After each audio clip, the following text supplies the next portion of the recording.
मेरा नाम रशीदा है और मैं बहुत ही खूबसूरत थी। जो भी मुझे देखता वो देखता ही रह जाता।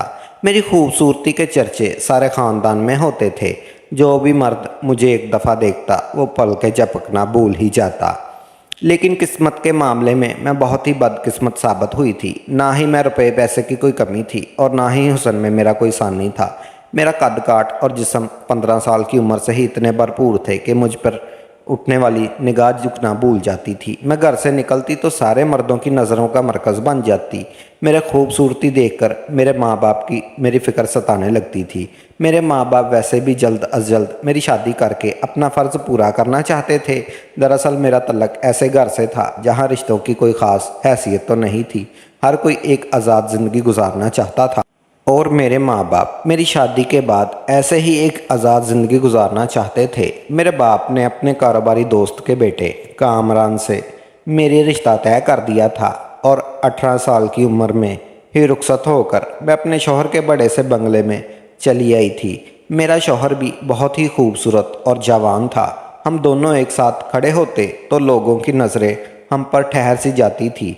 हर कोई हमारी जोड़ी की खूब नज़र लगाता और मैं ये सोचकर खुशी से सरसार हो जाती कि खुदा ने मेरे हिस्से में सारी खुशियाँ लिख दी हैं। अपने माँ बाप के घर में तन्हाई का शिकार रही थी, मगर अब शौहर की मोहब्बत ने मुझे मुकम्मल कर दिया था। लेकिन मैं ये भूल गई थी कि ये आजमाइश भी ज़िंदगी का हिस्सा है। मेरी और कामरान की शादी को 3 साल होने वाले थे, लेकिन खुदा ने हमें औलाद की नेमत से महरूम रखा हुआ था। मेरी सास ससुर हर वक्त औलाद की ख्वाहिश करते और मेरी सास के रवैये में काफ़ी हद तक तब्दीली भी आ गई थी। इन 3 सालों में उनकी मोहब्बत पहले जैसी नहीं रही थी। उनकी हर वक्त यही तमन्ना रहती थी कि कब मैं उन्हें कोई खुशखबरी सुनाऊं और वो खुशी में झूम उठें। लेकिन ये सब मेरे हाथ में नहीं था। औलाद तो कुदरत की तरफ से अता की जाती है, हर तरह के इलाज के बावजूद भी। जब हमारी गोद में कोई खुशी ना आई तो मेरी सास ने अपने बेटे से दूसरी शादी का कह दिया। कामरान मुझसे सच्ची मोहब्बत करते थे, इसलिए पहले तो उन्होंने अपनी माँ को साफ साफ इनकार कर दिया, लेकिन रोज़ रोज़ के बढ़ते हुए प्रेशर और दबाव की वजह से वो मुझे लेकर एक दूसरे बंगले में शिफ्ट हो गए। मुझे लगता था कि शायद अब ज़िंदगी में कुछ सुकून आ जाए, लेकिन मेरी ये सोच महज चंद दिनों की मेहमान साबित हुई। एक दिन कामरान दफ्तर से घर लौटा कि ब्रेक फेल होने की वजह से उनकी गाड़ी का हादसा हुआ और वो मौका पर ही फौत हो गए। 22 साल की बड़ी जवानी में ही वो मुझे बेवाह कर गए। इतने बड़े बंगले में अकेले कैसे ज़िंदगी गुजारती, यही सोचकर इद्दत के दिन गुजारे और फिर अपने माँ बाप के घर चली आई। लेकिन वो कहते हैं ना कि रुखसत होने के बाद बेटियाँ पराई हो जाती हैं। बिल्कुल सच ही कहते हैं। इद्दत के चंद महीनों में ही मेरी भाभीयों ने कह दिया कि मैं उनके लिए महज बोझ के सिवा और कुछ भी नहीं हूँ। अपने ख़ानदान के अजीब अजीब लड़कों के रिश्ते वो मेरे लिए लेकर आने लगी। अभी तो मैं कामरान की मौत के गम से बाहर ही नहीं आई थी। दूसरी शादी के बारे में मैं कैसे सोच सकती थी। मुझे अच्छी तरह अंदाज़ा हो गया था कि ये लोग मुझे चंद दिनों से ज़्यादा बर्दाश्त नहीं कर सकते, जबकि मेरी ज़ात इन्हें कोई तकलीफ़ भी नहीं पहुंच रही थी। इनके तलख़ रवैये को देखते हुए मैंने फ़ैसला किया कि मैं कामरान के बंगले में वापस शिफ्ट हो जाऊंगी। अगली ज़िंदगी गुजारना इन मुनाफिकों के साथ गुजारने से बेहतर था, जो मेरे मुंह पर तो बहुत अच्छे थे, लेकिन मेरे पीछे पीछे मुझे सिर्फ अपनी ज़िंदगियों से निकालना चाहते थे। इद्दत मुकम्मल होते ही मैं अपने बंगले में वापस आ गई। कामरान का कारोबार उनके भाई ने संभाल लिया था और ख़र्चे की एक ख़ास रकम मेरे अकाउंट में बाकायदगी से ट्रांसफ़र होने लगी थी। मैं शुरू से ही नाजो नेमत में पल सकती थी, इसलिए कामकाज की तो मुझे आदत नहीं थी। हमेशा नौकर चाकर मेरे आगे पीछे रहते थे, लेकिन इतने दिन बंगला बंद रहने की वजह से सारे ही मुलाजिम काम छोड़ गए थे। अलबत्ता मेरी एक पुरानी मुलाजमा मेरे साथ चली आई थी, लेकिन वो बहुत ही ज़्यादा बीमार हो गई। उसने मुझसे छुट्टी की दरख्वास्त की तो मैं परेशान हो गई, क्योंकि इसके बगैर तो मैं बिल्कुल भी गुजारा नहीं कर सकती थी। वो कहने लगी, बीबी जी मैं गांव जाऊंगी तो वहां से अपने भाई को भेज दूंगी, वो आपके सारे कामकाज कर देगा और आपका बहुत ख्याल भी रखेगा। मैंने उससे कहा, पहले अपने भाई को बुलवा लो फिर चली जाएं, تاکہ اسے کام بھی بتا سکے۔ وہ فوراً مان گئی اور اس نے اپنے بھائی کو گاؤں سے بلوا لیا۔ اس کا بھائی ایک 17 سال کا خوبصورت اور جوان لڑکا تھا جسے دیکھ کر میں چونک گئی تھی۔ مجھے تو لگا تھا کہ شاید 13-14 سال کا بچہ اس کا بھائی ہوگا، لیکن یہ تو اچھا خاصا جوان تھا۔ میری ملازمہ نے اسے گھر کا سارا کام سمجھا دیا۔ وہ لڑکا بہت ہی بھلا تھا، بہت تیزی سے ہاتھ چلایا کر کام کرتا۔ وہ دن میں اس کی بہن نے اسے سارا کام سمجھا دیا اور اس کے بعد وہ مجھ سے کچھ مہینوں کی چھٹی لے کر گاؤں چلی گئی۔ دراصل بیمار تو وہ تھی ہی، لیکن اب اس کے گھر والوں نے اس کی شادی بھی طے کر دی تھی۔ شاید وہ دوبارہ کبھی واپس آنے والی نہیں تھی۔ میری ملازم چلی گئی اور اس کا بھائی بنگلے کے کوارٹر میں ہی رہنے لگا۔ زیادہ لوگ ہی نہیں تھے، اس لیے میں زیادہ نوکروں کا جھنجٹ بھی نہیں پالنا چاہتی تھی۔ اگلی صبح نوکر ناشتہ لے کر کمرے کے دروازے پر موجود ہوا۔ میں روزانہ صبح 10 بجے ناشتہ کرتی تھی۔ میں نے اسے کمرے کے اندر ہی بلا لیا۔ میں ابھی تک نائٹ ڈریس میں ہی تھی اور بیٹھے ہوئے بیڈ پہ لیٹی ہوئی تھی۔ اسے دیکھ کر اٹھ بیٹھی۔ وہ میرا ناشتہ ٹیبل پر رکھنے کے بعد سر جھکا کر کھڑا ہو گیا، جیسے ہی میرے اگلا حکم کا منتظر ہو۔ میں خاموشی سے اس کی طرف دیکھنے لگی۔ وہ 17 سال کا تھا، لیکن شاید گاؤں کی آب و ہوا ہونے سے اس کی عمر زیادہ بڑھ کر دکھ رہی تھی۔ وہ ایک بھرپور اور توانا مرد نظر آتا تھا۔ نہ جانے کیوں اچانک ہی مجھے اس کی موجودگی سے گھبراہٹ سی محسوس ہونے لگی، کیونکہ اتنے بڑے بنگلے میں وہ میرے ساتھ اکیلا تھا اور دور دور تک کوئی نہیں تھا۔ یہ سوچ کر مجھے خوف آنے لگا۔ میں بھی جوان ہوں اور وہ بھی۔ میری خوبصورتی پر تو وہ ویسے بھی آدمی مر جاتے تھے، اس نوکر کی نیت بھی نہ بدل جائے۔ میں نے بغیر سوچے سمجھے ایک جوان لڑکے کو اپنے پاس رکھ لیا، جبکہ میری اس بات کا خیال کرنا چاہیے تھا۔ میں خود بھی ایک جوان بیوہ ہوں اور اتنے بڑے گھر میں تنہا ہوں۔ میں نے نوکر کو دن بھر کے اچھے کام بتا دیے اور وہ فوراً ہی کاموں پر لگ گیا، لیکن میرے دل میں عجیب سا بوجھ آ گیا تھا۔ میں نے سوچا کہ کسی نئے بھروسے مند ملازم کا انتظام کر لوں اور پھر اس نوکر کو نکال دوں۔ مجھے اپنے گھر سے آئے کافی دن ہو گئے تھے، لیکن میرے گھر سے ابھی تک کوئی مجھ سے ملنے نہیں آیا تھا۔ میرے ماں باپ اپنے پوتے پوتیوں میں اس قدر مگن تھے تو شاید انہیں میری تنہائی کا احساس ہی نہیں ہو رہا تھا۔ سسرال والے تو پہلے ہی مجھے ناپسند کرنے لگے تھے۔ ان کے لیے میرا ہونا نہ ہونا برابر ہی تھا۔ مجھے سمجھ نہیں آ رہا تھا کہ میں اپنی نئی ملازمہ کے لیے کس سے کہوں، اور پھر اتفاق سے اسی دن میری ایک پرانی دوست بانو مجھ سے ملنے کے لیے چلی آئی۔ وہ شادی ہو کر باہر سے ملک گئی تھی، اب چھٹیوں میں واپس آئی تو اسے میرے بیوہ ہونے کی خبر ملی۔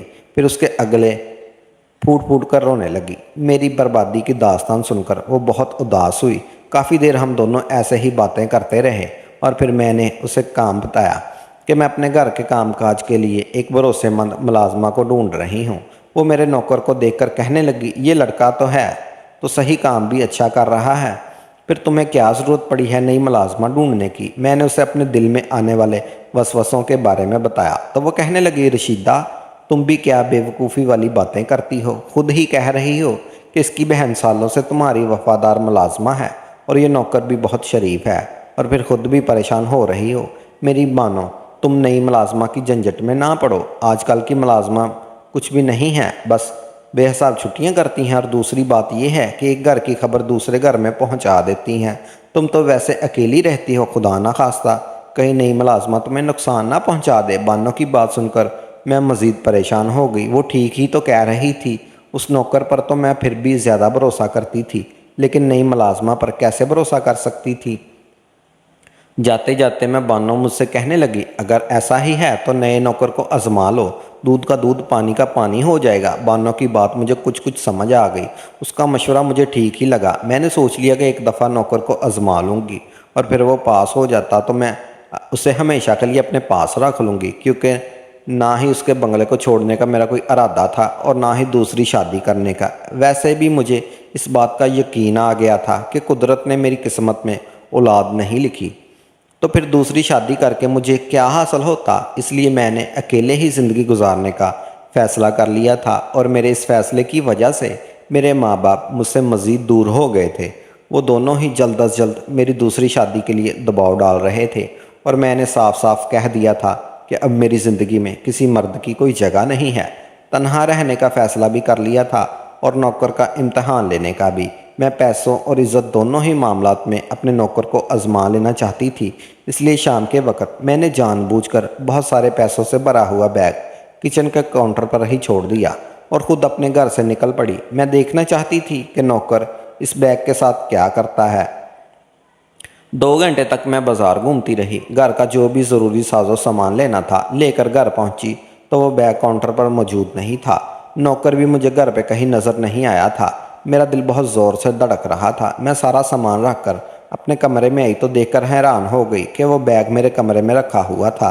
जल्दी से मैंने उसे खोल कर देखा तो उसमें सारे के सारे पैसे मौजूद थे। एक लम्हे के लिए मुझे सुकून हुआ। मेरे नौकर की नीयत पैसों पर ख़राब नहीं हुई, लेकिन दूसरे ही लम्हे मुझे ख्याल आया कि हो सकता है वो जानता ही ना हो कि इसके अंदर क्या मौजूद है। इसलिए मैंने दूसरी तरह से उसका इम्तिहान लेने का सोचा।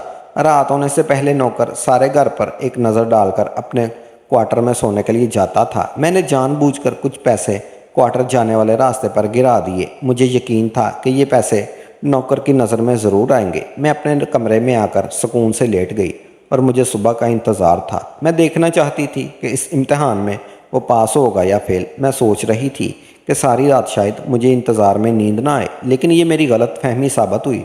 मुझे कमरे में आकर ज़्यादा देर ना गुजरी थी कि कमरे का दरवाज़ा बजने लगा। पहले तो मैं हैरान हुई, लेकिन नौकर की आवाज़ सुनकर मैंने उसे अंदर आने की इजाज़त दे दी। वो सर झुकाए कमरे में आया और मेरे आगे पैसे रख कर कहने लगा, ये एक क्वार्टर के रास्ते पर मिले हैं, उसके नहीं हैं। नौकर की वफादारी ने मुझे हैरान कर दिया था। वो पैसे तकरीबन लाख के करीब थे। मैंने नौकर से कहा, ये पैसे मेरे भी नहीं हैं, तुम चाहो तो ये पैसे रख सकते हो। मैं उसकी वफादारी का इनाम देना चाहती थी। नौकर हाथ जोड़कर कहने लगा, मालकिन ये हलाल का लुक़मा मैं खाता हूँ। मैं नहीं जानता ये पैसे आपके हैं या किसी और के, लेकिन ये मेरे नहीं हैं, इसलिए मैं इन्हें किसी सूरत नहीं रख सकता। वो खाली हाथ वापस चला गया और मेरे सामने पैसे पड़े रह गए। मेरा दिल इस बात पर राज़ी हो गया कि नौकर की नीयत बिल्कुल साफ़ है और वो कभी भी मेरी किसी भी कीमती चीज़ को हाथ नहीं लगाएगा। अब सिर्फ एक ही चीज़ रह गई थी और वो थी हम दोनों के दरमियान की इज्जत। मैं अभी भी जवान थी और वो भी जवानी की दहलीज पर कदम रख चुका था। ऐसे में हमारा एक साथ बंगले में रहना ठीक नहीं था। ये बात भी मैं जानती थी, लेकिन मैं किसी गैर शख्स को अपने साथ नहीं रखना चाहती थी। अगर नौकर आखिरी मरहले को पार कर जाता तो वो हमेशा के लिए मेरा वफादार मुलाजिम बन जाता। और ये सोचकर मैंने सुर्ख रंग की साड़ी पहन ली और 16 श्रृंगार कर लिया।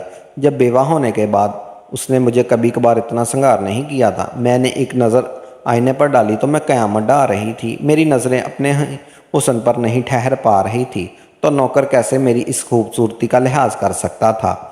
मैं पूरी तरह तैयार होकर डाइनिंग टेबल पर जाकर बैठ गई। नौकर से कहा कि वो शाम की चाय लेकर मेरे साथ ही बैठ जाए। नौकर सर झुकाए शाम की चाय लेकर आ गया तो मैंने उसे ज़बरदस्ती अपने सामने बिठा लिया और उसके बारे में सवाल पूछने लगी। वो कभी मुझे नज़र उठाकर देखता और फिर फ़ौरन ही नज़र झुका लेता।